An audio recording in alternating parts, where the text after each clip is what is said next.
もし兄弟があなたに殺意を向けてくるとしたら、それはどんな理由からだと思いますか？2024年5月24日、アメリカミネソタ州ローズマウント。深夜、郊外の緑豊かなその街を一人の不審な男がうろついていました。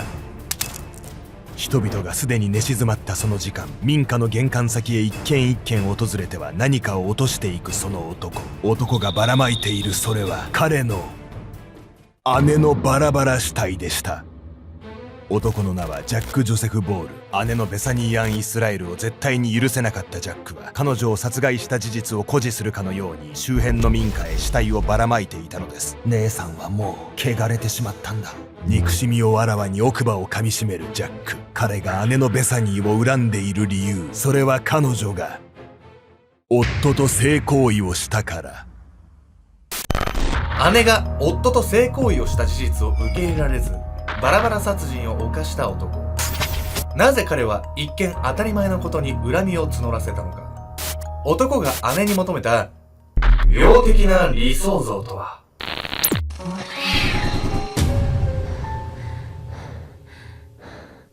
おそつけちゃんです。宮みこです。というわけで、闇子さんね、ニューヨークの話前回したんですけど、その後僕ブラジル行ったんですよ。ブラジルといえば一番有名なものは何ですか？ブラジルといえば、はいやっぱりロベルト・カルロス。おー、絶対一番じゃないけど、リオのカーニバルに行ってきたんですよ。なんとなくそういう服した人が踊りながら移動してるだけかなと思ったら、ちゃんとルールとかあって、ブラジル内のサンバの代表的な12チームが優勝をかけて争って、優勝すると6億円もらえるらしいんですよ。6億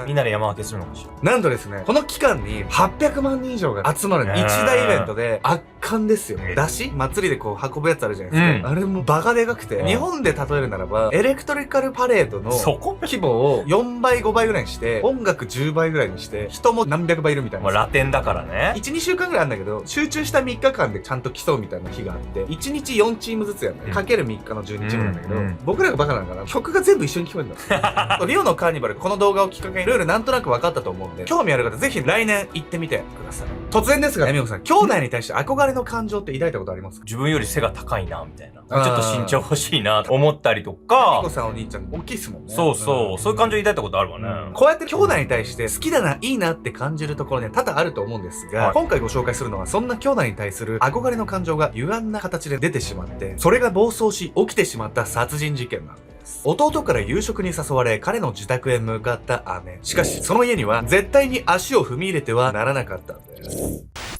母の胸騒ぎ。2024年5月23日、アメリカミネソタ州レイクビル。夜11時過ぎ、富裕層が暮らす閑静な住宅街へ一台の車が訪れた。車内から姿を現したのは年配女性のジュディ・アンボール。彼女はその顔に不安げな様子を覗かせながら、たどり着いた一軒家のインターフォンを押した。すると、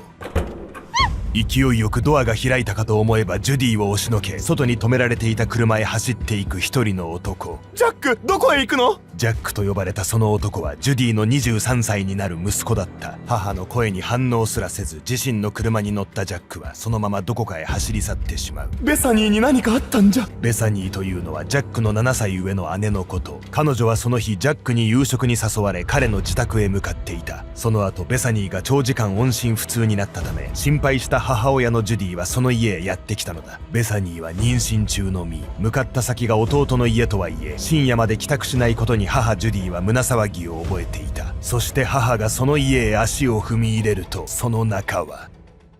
一面血まみれだった。ジュディは小さく悲鳴を上げると、震える手でスマホを取り出した。警察ですか？娘が殺されたかもしれないんです。兄弟で食事してたはずの家が血まみれだなんて何が起きたの？夕食に誘うぐらいだから仲が悪かったわけじゃないんでしょ？そうなんですよ。傍から見れば姉のベサニーが弟から恨まれる理由などないんです。しかし弟のジャックとしては一つだけ許せないことがあったんです。理想の姉。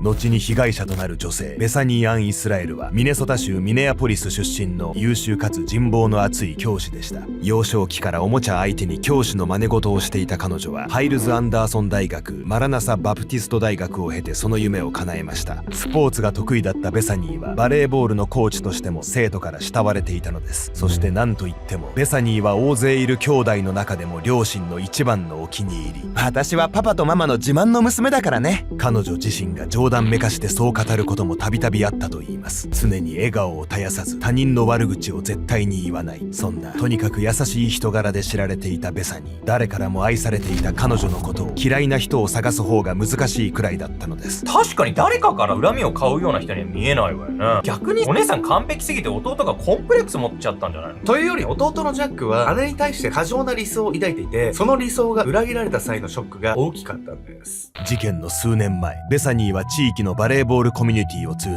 後に夫となるジョシュ・イスラエルに出会います。ベサニーは最初こそジョシュの猛アプローチに戸惑っていましたが、彼の誠実な人柄に惹かれ交際に発展。2021年4月30日、当時は新型コロナウイルスのパンデミック中だったこともあり、彼らはジャマイカへ渡って2人だけで結婚式を挙げました。その後も夫婦仲は極めて良好。2人はジャマイカやメキシコなどお気に入りの土地への旅行を繰り返し楽しんでいました。普段の生活の中でも夫婦でボードゲームに興じるなど趣味を共有し合い、非常に仲睦まじい結婚生活を送っていたのです。そして迎えた2024年、ベサニーは夫のジョシュとの間に第一子となる息子を身ごもりました。その事実を前に憎悪を募らせていたのが弟のジャック・ジョセフ・ボール。妊娠した姉さんはもう以前の姉さんじゃない。彼女はあの旦那のせいで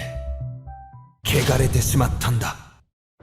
姉が自分たち家族を式に呼ばずに結婚してしまったこと、そして純潔ではなくなったこと、すなわち夫と性行為をし処女ではなくなってしまったことについて、ジャックは日記の中で繰り返し怒りの言葉を綴っていたのです。いい大人なんだし、夜の営みなんて当たり前じゃないのよ。なんでそれを兄弟につべこべ言われなきゃなんないのよ。例えば自分のお母さんとか尊敬する人の性的な側面は知りたくないなみたいな男性の人だったらあるんじゃないかなと思いますよ。というわけで本日のメトラキーワード、マドンナ・フォア・コンプレックスについて。マドンナ・フォア・コンプレックスとは、尊敬している女性のことを聖女か堕落した売春婦かのどちらかとしてしか見られない男性特有の心理傾向。この心理傾向を持つ人は尊敬する女性を性的対象として見られず、逆に性に奔放な女性を毛嫌いしてしまいます。そのため尊敬する女性の性的な一面を見ると失望させられたと感じ、嫌悪の対象に変わってしまうことがあるのです。マドンナ・フォア・コンプレックスは通常は恋愛対象に対して抱くもの。ジャックがこの心理に動かされたのであれば、恋愛対象ではなく姉に対して向けられた特殊ケースと言えます。ベサニーは大勢いた兄弟の中でも両親の一番のお気に入りで、兄弟からも尊敬の対象でした。そんな姉が自分を式に招かずに結婚し妊娠してしまった。夫と愛を育み体を交えたことを意味するその事実は、ジャックにとっては聖女から堕落した売春婦への変貌に移ったのかもしれません。要は女性をすごい理想的なものと捉えすぎてて、そんなことするはずないって過度にショック受けるってことよね。そういう感覚も10代だったらとか分からなくもないんですけど、ジャックは30歳の姉に対してそう思ったんで、異常なんじゃないかとしか言いようがないです。ジャックが姉の性行為に過剰に反応したことには、彼が育ったミネソタ州で根強い純血文化が影響している可能性もあります。純血文化はキリスト教由来のもので、処女であることや性に対して保守的な姿勢が女性の価値として強調されることがあるのです。ベサニーとジャックは幼い頃から敬虔なキリスト教徒として育ってきた兄弟。その環境で姉のベサニーに歪んだ理想像を抱いたジャックとして、彼女の妊娠は家族の名誉を汚されたも同然だったのかもしれません。ちなみにジャックは犯罪歴こそないものの、地元警察は彼から精神的な問題で何度か通報を受けたことがあるといいます。どのような問題があったかはプライバシー保護の観点から明かされていませんが、その精神状態の不安定さが過剰な思い込みにつながった可能性があるのです。事件当日、ベサニーが弟との食事から帰らないことに母親が胸騒ぎを覚えたのも、ジャックに精神的な問題があったゆえのことだったのでしょう。お姉さんと旦那さんとの性交渉が許せないなんて感情は精神疾患とかがないと説明がつかないわよね。ほんとそうなんですよ。そして姉への恨みを募らせたジャックは、彼女を殺害するだけでは飽き足らず、さらに尊厳を踏みにじるような行動に出るんです。届け物。2024年5月23日の深夜、母ジュディの通報を受けジャックの自宅へ駆けつけた警察はその家の惨状に思わず息を飲みました。これはひどい。バラバラ殺人か。キッチンはシンクから床、食器棚の中に至るまで血だまりができている状態。血のついたナイフ、ノコギリ、手斧などが散乱しており、そこで何が行われたかは火を見るより明らかでした。床には乱雑に散らばる血にまみれた肉片が。そう、ベサニーは弟ジャックによって殺害され、そのキッチンで解体されたのです。家の外に出た警官はそこで待っていた母ジュディに尋ねました。息子さんの行き先に心当たりはありますか？おそらくローズマウントに。ローズマウントはジャックが以前暮らしていた町、そして一家の先祖の墓がある場所でした。母ジュディはジャックがその土地に執着していることを彼の普段の行動から知っていたのでしょう。一方その頃、ジャックは2024年5月24日、日付が変わった深夜、自室で眠っていた男性は外からの物音に気づき、ベッドからその身を起こした。なんだこんな夜中に。玄関先から聞こえてきたその音は、何か柔らかいものが潰れるような不気味な音だった。男性は恐る恐る玄関に設置されているセキュリティカメラを確認。そのカメラが映し出していたのは、玄関へ近づいてくる一人の不審な男の姿。そして彼は玄関先へたどり着くと、そこに血まみれの肉片を落としていった。ローズマウントの住宅を訪れたジャックは周辺の住宅の玄関先に姉ベサニーの遺体の断片を撒いて回りました。近隣住民から通報を受けた警察は直ちに現場へ急行。ジャックの行き先として母親のジュディからローズマウントの地名を聞いていた警察は、犯行が彼によるものだと確信していました。現場へたどり着いた警察は市道に止められていたジャックの車を発見。彼はその付近の住宅の裏庭に侵入していました。そしてそこで自身の首を切り裂き死のうとしていたのです。おい大丈夫か？顔も体も血まみれの状態でその裏庭の小屋の前で横たわっていたジャック。しかし大事には至っておらず、警察の質問にもよどみなく答えた彼はその場で確保されることに。同時に警察は付近でベサニーの遺体の断片を複数見つけました。バラバラにされてしまった彼女は死因の特定も困難な状態。非常に残念なことに妊娠4ヶ月を迎えていた胎児も助からなかったのです。夜中に物音したと思ったら玄関の前に人の遺体が置かれてんでしょ。赤ちゃんまで殺してるし怖すぎ。めちゃくちゃ重い罪なんじゃないこれ。ジャックが姉の遺体を他人の家の前にばらまいたっていう時点で、姉を人としてはもう見なしてなかった心理の表れともされてるんです。同様の犯行に及ぶ殺人犯の動機っていうのは、その多くが一致してるんです。姉の遺体を周辺の民家にばらまいたことについてジャック自身の口から動機は語られていませんが、同様のケースからおおよその推測はできます。2019年テキサス州で妊娠中の姉を弟が殺害し、その際弟がわざと目立つ場所へ遺体を遺棄したケースがありました。彼はその際の動機を姉が家族の恥だったと話し、姉が死んだことを知らせたかったと語ったのです。妊娠中の姉を殺害し、その遺体を他の人間に見せつける。その行為は処女ではなくなることで家族の名誉を汚した姉に制裁を加えるべく、死後も晒し者にする意図のものと考えられるのです。逮捕後、ジャックの弁護団は彼が精神疾患を患っていると主張しますが、その上で裁判を受ける能力があると判断されました。彼は計画的な犯行を意味する第1級殺人、突発的な犯行を意味する第2級殺人の両方の可能性を踏まえ起訴されることに。そして2026年1月21日、ジャックは姉のベサニーとその胎児に対する2件の第1級殺人で有罪を認めました。ただしミネソタ州法では加害者が精神疾患を患っており、自分の犯行の性質を理解できていない場合、刑事責任に問えない決まりになっています。そのため今後の裁判ではジャックの精神状態に焦点を当てた審理が行われる予定。彼に責任能力が認められれば仮釈放なしの終身刑が課される見込みとなっていますが、認められない場合は精神科病棟への無期限収容となります。弟が姉の妊娠に対し汚れてしまったと憎悪を募らせ殺人にまで及んでしまった今回の事件。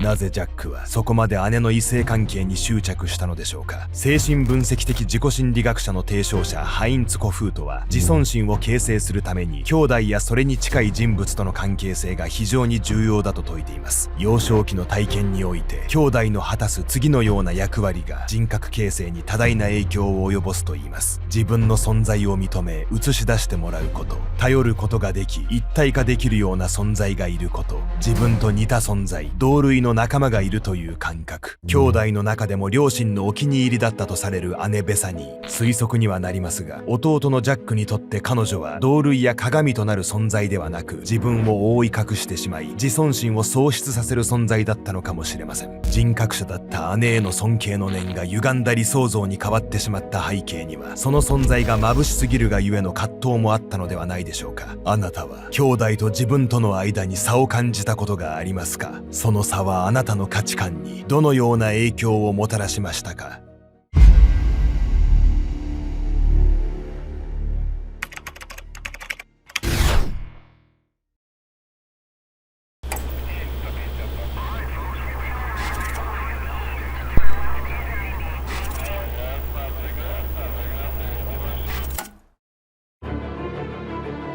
もし世界的に有名な大富豪が人の肉を食べているという噂を耳にしたら、あなたはそれを信じますか？2009年8月3日、メキシコモンテレイ高級ホテルフィエスタインの前に人だかりができていました。一人の女性が髪を振り乱して叫んでいたのです。彼らは人間を食べた。気持ち悪い。殺人のことは知っていたけど人間を食べるなんて。彼女はガブリエラ・リコヒメネス、当時21歳のメキシコ人モデルでした。ガブリエラはすぐに警察に拘束され精神科施設に収容されます。そしてそれ以降、ガブリエラは公の場に一切姿を見せていません。その行方を知っている人は誰もいないのです。それから17年後の2026年1月、アメリカ司法省からある犯罪者に関する大量の文書が公開されました。350万ページ以上の文書、2000本の動画、18万枚の画像、そしてその中には世界的に有名な富豪たちの名がずらりと並んでいたのです。全世界が大騒ぎになったエプスタイン文書。様々な噂が飛び交う中、一体何が真実なのか。その内容の多くが公開された現在でも、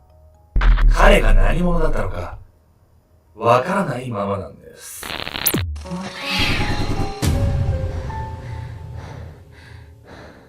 この動画の続きはオンラインサロン秘密結社アルゴメトリーでご視聴ください。